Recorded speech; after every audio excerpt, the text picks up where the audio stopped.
5 Weekend starts now. Coming up, a Millington alderman opens up to Action News about recent raids that has the whole town waiting to find out what will happen next.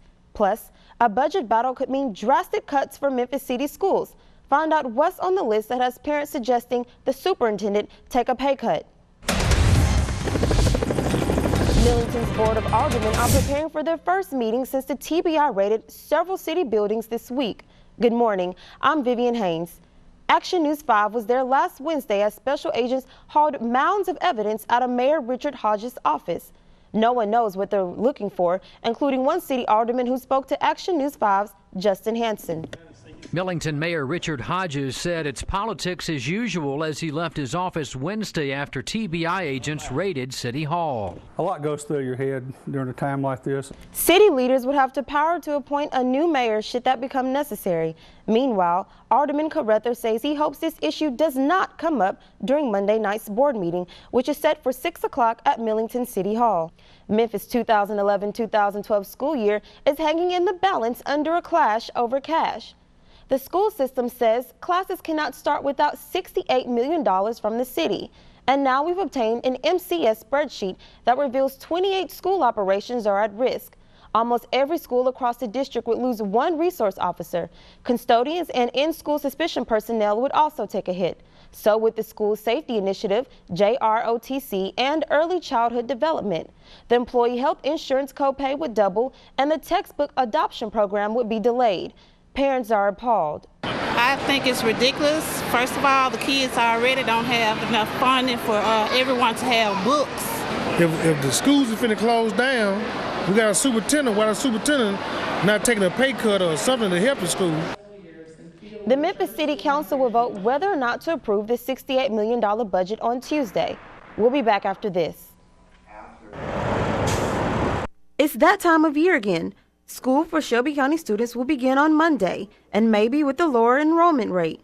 Shelby County officials are changing the registration procedure for shared residency students. Really, there was no way to accurately verify, if somebody was actually living where they were claiming to. While most students meet district requirements, officials suspect that as many as 40% live outside the district. We've got people from surrounding states, and counties coming into our overcrowded schools. Now school officials are demanding parents to make an appointment at central office.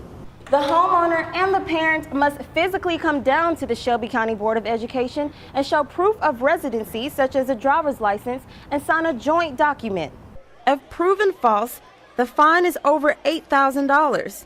The chief of staff at SCS says that letters went out weeks prior to registration, and since June 15th, over 3,000 appointments have been made with nearly 2,000 approved.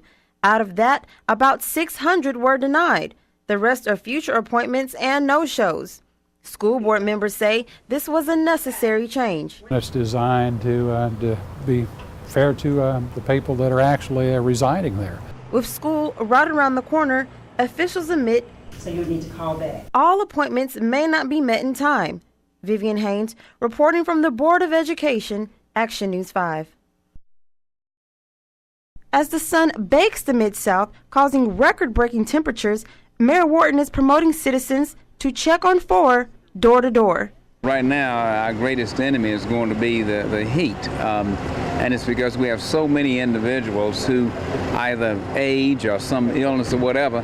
The idea is to visit, call, or even email at least 4 neighbors, in particular the elderly, in these days of extreme heat. We could prevent a repeat of what we've had back in 1980, I believe it was, over 80 folks perished in a similar weather situation in which not only did it get hot one day, but for a sustained period. Another way to beat the heat is Operation Reconnect, which MLGW started last month. That's the plan in which if you're behind on your bill, don't think that you are going to have to do without services because you're behind on your bill.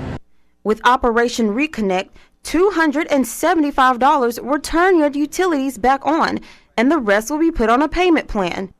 And if you don't have $275, let us know. I'll get out as I've always done and find it from private sources. But we're not going to let anybody sit and perish because they can't get the utilities back on.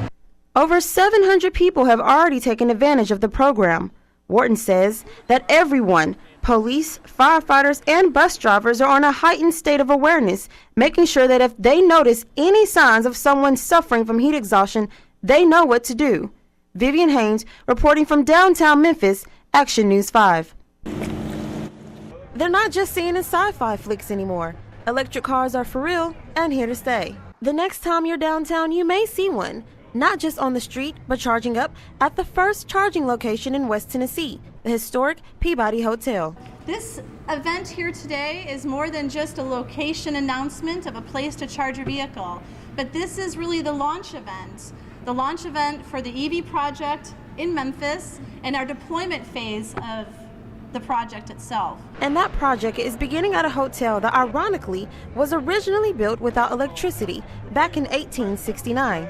And this is even a greater milestone because now it's actually coming to life. And you could feel the electricity in the room as local business and city leaders introduced Memphis's role of the EV project, the largest deployment of electric vehicles and charge infrastructure in the nation's history. The launch of public charging stations such as this one in the Peabody Hotel is used to push others to buy EVs to help eliminate problems such as air quality in Memphis.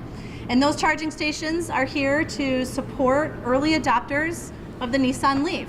Not only does it help the environment, but it also helps your wallet.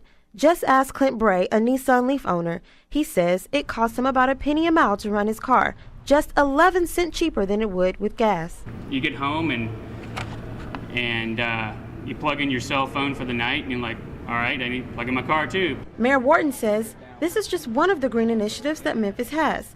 The next step is the placement of more charging stations, later electric public transit. Vivian Haynes, reporting from downtown Memphis, Action News 5.